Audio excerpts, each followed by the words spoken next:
The day Mick Jagger doubted John Lennon and was humiliated in the studio. New York City, 1971. A recording studio. Two titans of rock and roll, John Lennon and Mick Jagger, stood on opposite sides of a soundboard, the air thick with ego, ambition, and the lingering scent of a rivalry that had defined a decade.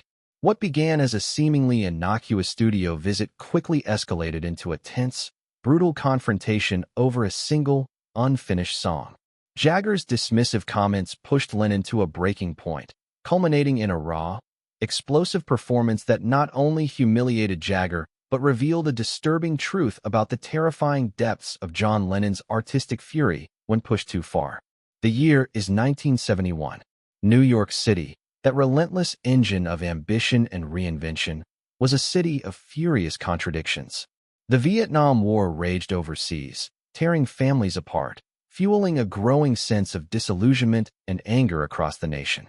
The counterculture, though bruised, was still fighting, its voice amplified by artists who dared to speak truth to power. John Lennon had arrived in New York with Yoko Ono, drawn by the city's raw energy, its anonymity, its promise of a fresh start. He was working on his first true solo album, Imagine, a collection of songs that would solidify his post-Beatles identity as a voice for peace, love, and radical honesty. He was making music that was both deeply personal and profoundly political, stripping away the artifice of his past to reveal the naked truth of his soul. The Beatles were dead. The Rolling Stones, however, were very much alive, having just released Sticky Fingers to critical acclaim and commercial success. Mick Jagger, ever the provocateur, was at the peak of his powers, his swagger and charisma a potent force that had captivated millions.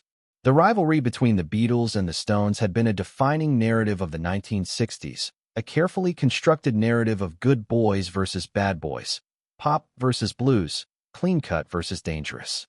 But beneath the public persona, there was a genuine, if complex, relationship between the two bands, a mixture of admiration, competition, and a shared understanding of the unique pressures of global fame. Jagger was in New York, ostensibly on a break from recording, but always with an ear to the ground, always aware of the shifting currents of the music world. He had heard that John was in the studio, working on new material, and had decided to pay a friendly visit. The invitation had been extended through mutual acquaintances, a casual suggestion that had, in the unspoken language of rock and roll, carried 1,000 unspoken meanings. John had agreed.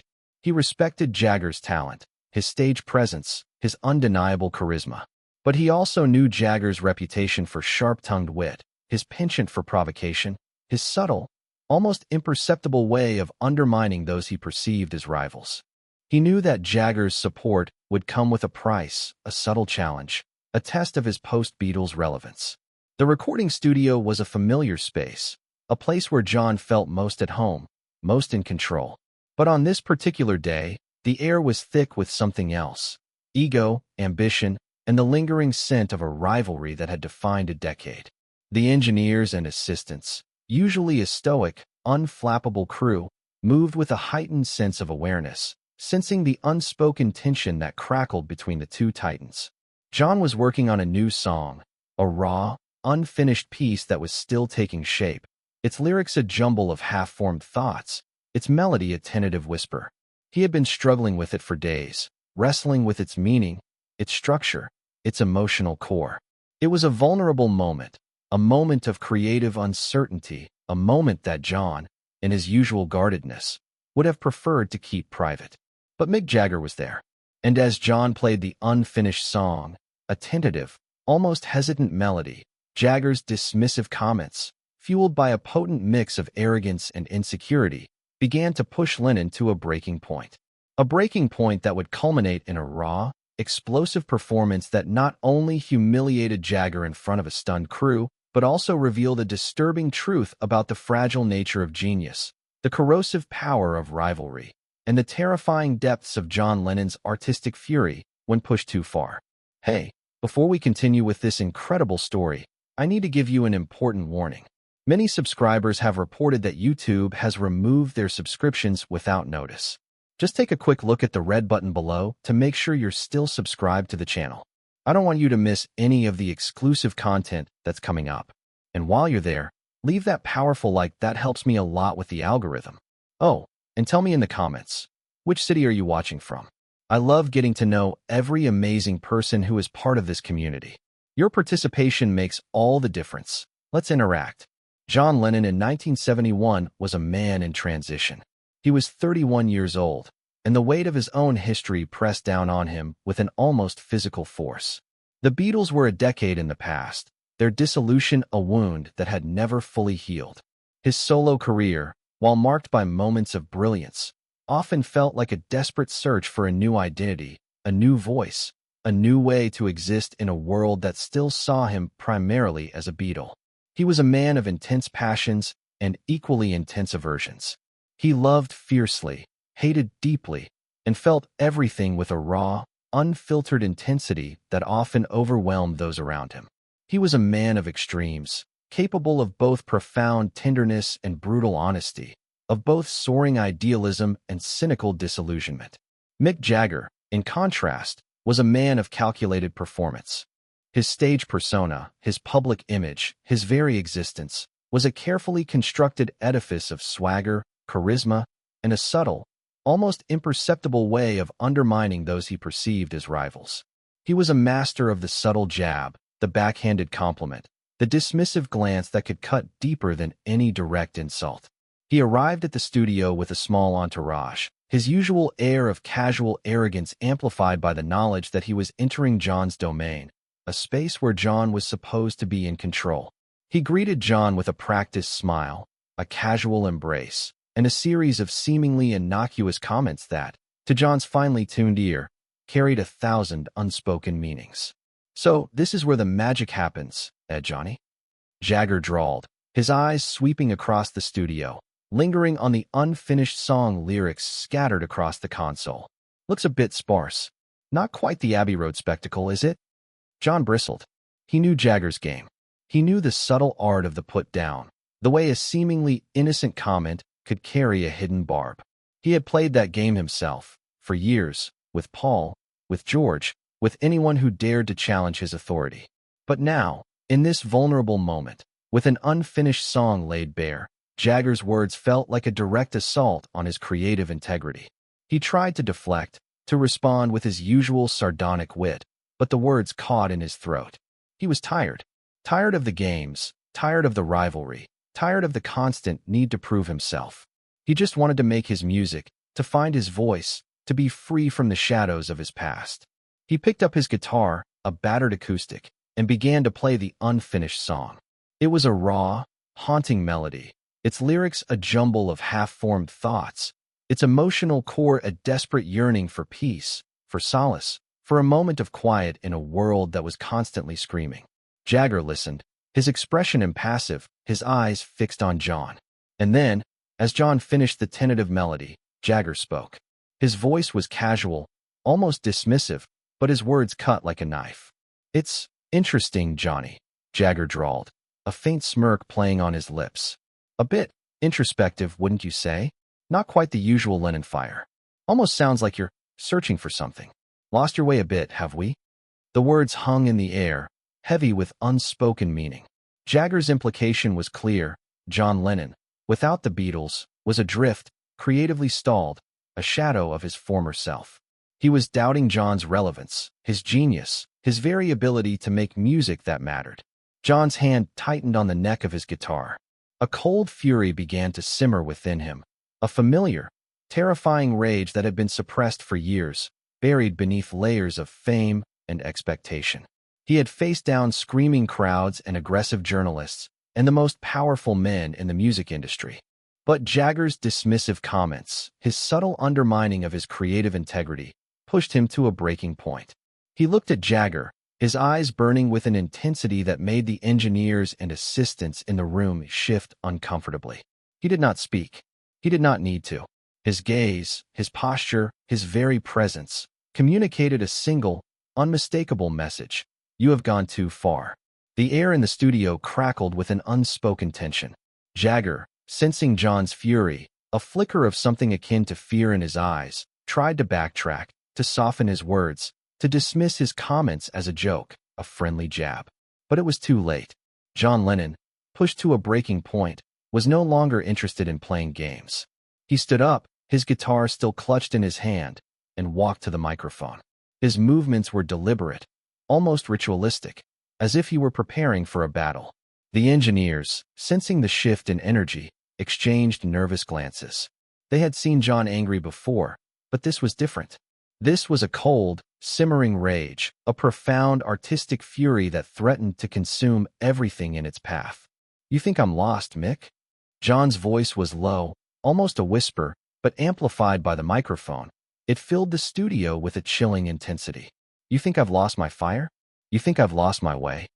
Jagger, now visibly uncomfortable, tried to interject, to offer a conciliatory remark, but John cut him off with a single, dismissive wave of his hand. "No," John said, his voice rising. "You don't get to talk now. You get to listen." He turned to the band, his eyes burning with an intensity that made them snap to attention.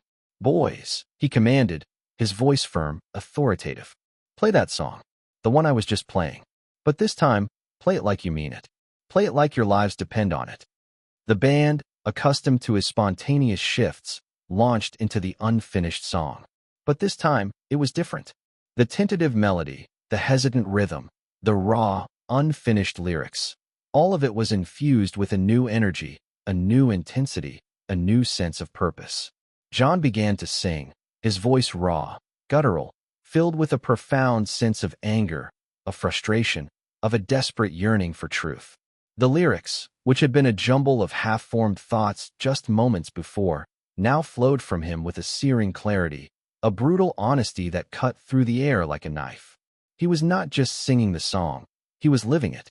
He was screaming his pain, his anger, his frustration, his desperate need to break free from the shadows of his past, from the expectations of the world, from the subtle undermining of his creative integrity.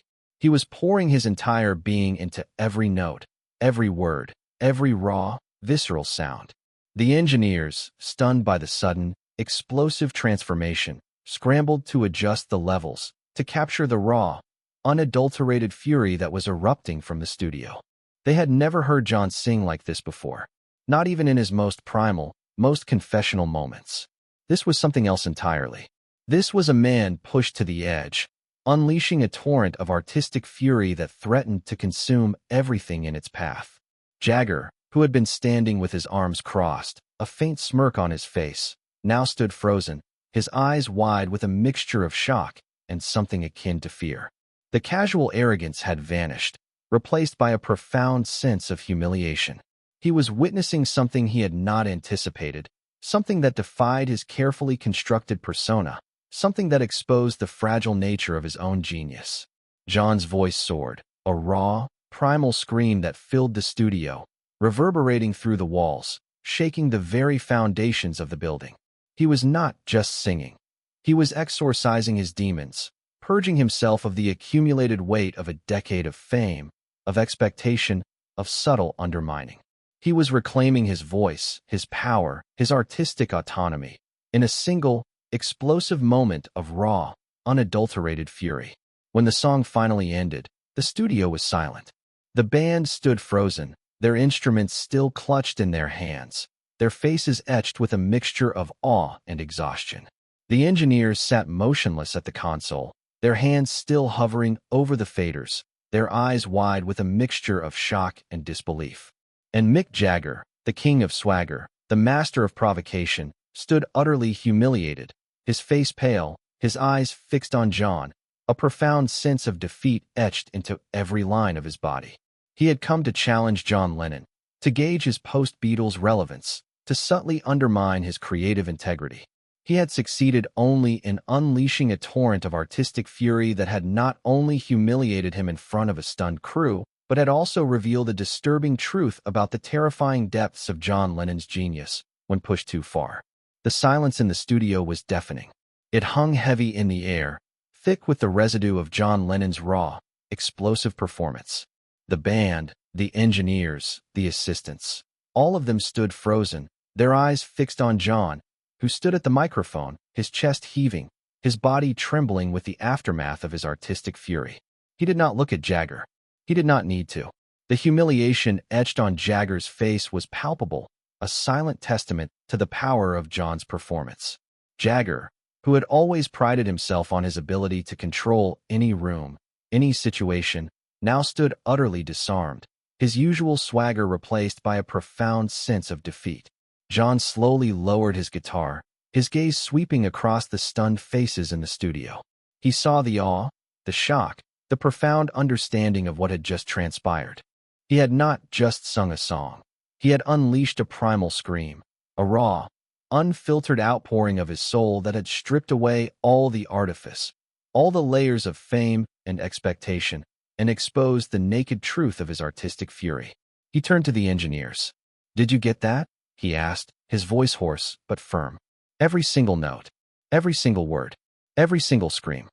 The head engineer, a seasoned veteran who had witnessed countless legendary sessions, nodded, his eyes wide with a mixture of awe and disbelief.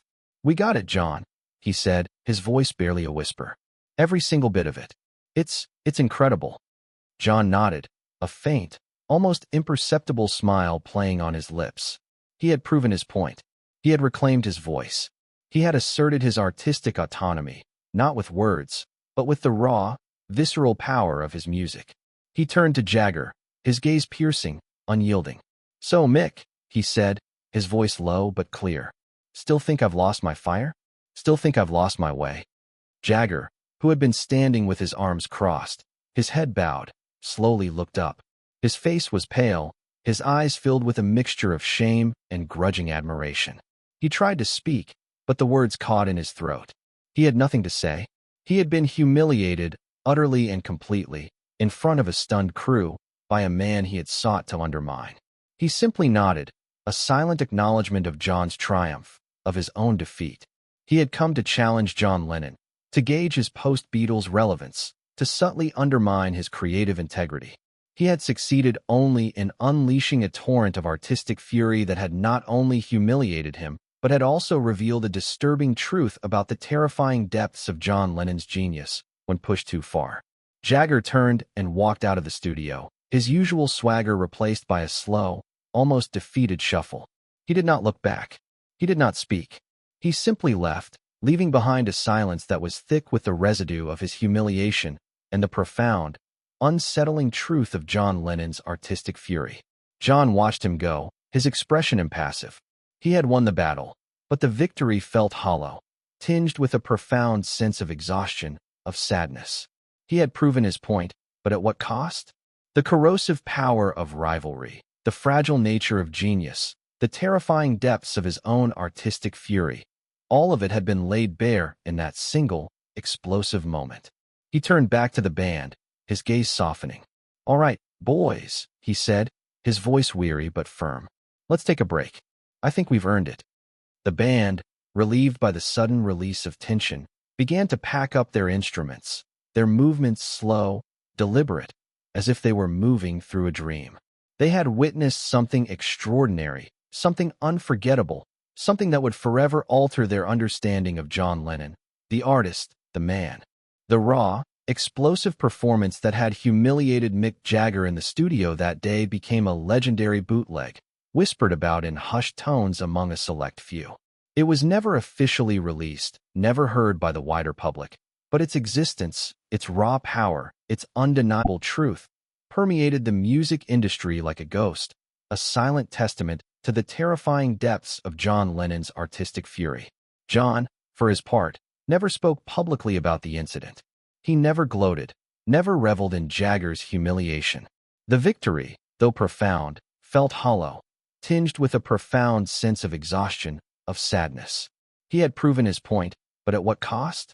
The corrosive power of rivalry, the fragile nature of genius, the terrifying depths of his own artistic fury, all of it had been laid bare in that single, explosive moment.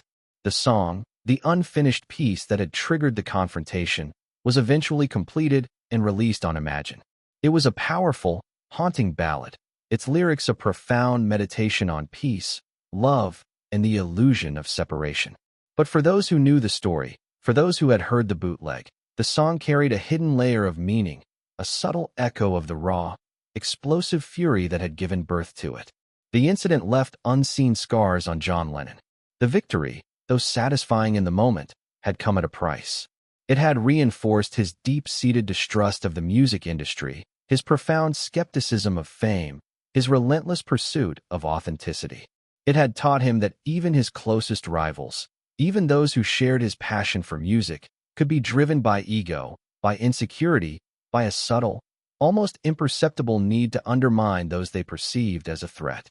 He continued to make music, to speak his truth, to inspire a generation to imagine a world beyond war and division. But he did so with a new sense of purpose, a new clarity of vision, a new understanding of the profound responsibility that came with being a voice for a generation. He had learned that his power was not just in his voice, not just in his music, but in his ability to create a space where people could come together, could connect, could find solace and strength in each other's presence. The rivalry between John Lennon and Mick Jagger, which had defined a decade of rock and roll, continued, but it was different now. It was no longer a playful competition, a friendly jab. It was a silent, unspoken understanding, a grudging respect born of a single, explosive moment that had revealed the terrifying depths of John Lennon's artistic fury when pushed too far. Jagger, for his part, never again publicly doubted John Lennon's relevance, his genius, his ability to make music that mattered. The humiliation had been too profound, the lesson too brutal. He had learned, in the hardest possible way, that some artists, when pushed to the edge, could unleash a torrent of creative power that could not only humiliate their rivals, but also reveal a disturbing truth about the fragile nature of genius, the corrosive power of rivalry, and the terrifying depths of artistic fury. The years that followed the studio confrontation were a period of intense creative output for John Lennon. Imagine was a critical and commercial success, solidifying his status as a solo artist and a voice for peace and social justice. He continued to push boundaries, to experiment with his sound, to challenge the conventions of the music industry. But the incident with Jagger, though never publicly acknowledged, left an indelible mark on John. It reinforced his deep-seated distrust of the music industry, his profound skepticism of fame, his relentless pursuit of authenticity. It taught him that even his closest rivals, even those who shared his passion for music, could be driven by ego, by insecurity, by a subtle, almost imperceptible need to undermine those they perceived as a threat. He found his way back to Yoko, their reunion a testament to the enduring power of a love that had been forged in the crucible of shared struggle and shared vision. He found his way back to his son, Sean, embracing the quiet domesticity of the Dakota, the daily, unremarkable miracle of being present for his son's childhood. He found his peace. A hard one, fragile peace, but peace nonetheless. A peace that had been forged in the crucible of lost innocence, forgotten dreams, and the terrifying weight of a past that refused to stay buried. The memory of that day in the studio, the raw, explosive fury that had erupted from him, served as a constant reminder of the terrifying depths of his own artistic power. It was a power that he wielded with increasing caution, with a new sense of responsibility, a new understanding of the profound impact his words and music could have on the world. He was 40 years old, and for the first time in longer than he could precisely remember, he felt like 40 was the beginning of something rather than the continuation of something that had already lasted too long. He had found his way back to himself, to his music, to his family, to a profound understanding of the interconnectedness of all things. He had found his peace, and in that peace, he had found a new kind of strength, a new kind of wisdom, a new kind of truth. The rivalry with Mick Jagger, though never fully extinguished, transformed into a grudging respect, a silent acknowledgement of their shared journey, their shared struggles, their shared understanding of the unique pressures of global fame. They were two kings, each with his own crown, each with his own kingdom, each with his own battles to fight.